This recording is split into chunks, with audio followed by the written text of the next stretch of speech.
sono Chiara Mulas, sono un'artista barbaricina di Gavoi e sono qui a Seneghe per la prima volta in questo scenario meraviglioso, ospite de Zuccabutanno de Sos Poetas. Per me è la prima volta e sono qui in compagnia di Sergio Pei, che è il mio compagno di vita, è un artista, poeta e scrittore con il quale lavoro,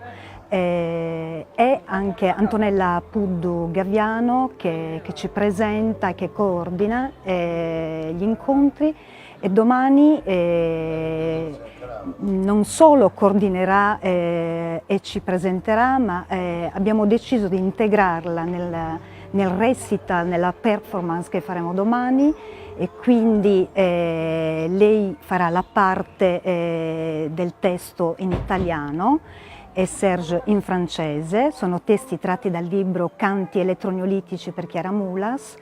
e io farò l'azione. Quindi adesso non voglio rivelarvi esattamente che cosa andrò a fare, però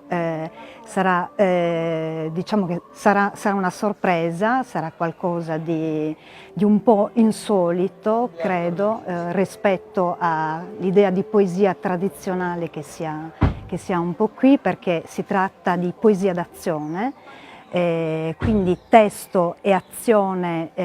insieme. Si tratta di un lavoro comunque impegnato, è un modo di far uscire la poesia dalle pagine di un libro, di dargli forma, una forma visuale, una forma che passa attraverso delle metafore, delle simboliche forti, e quindi domani Canti elettroneolitici con Serge Pei e Antonella Puddu Gaviano, e speriamo bene.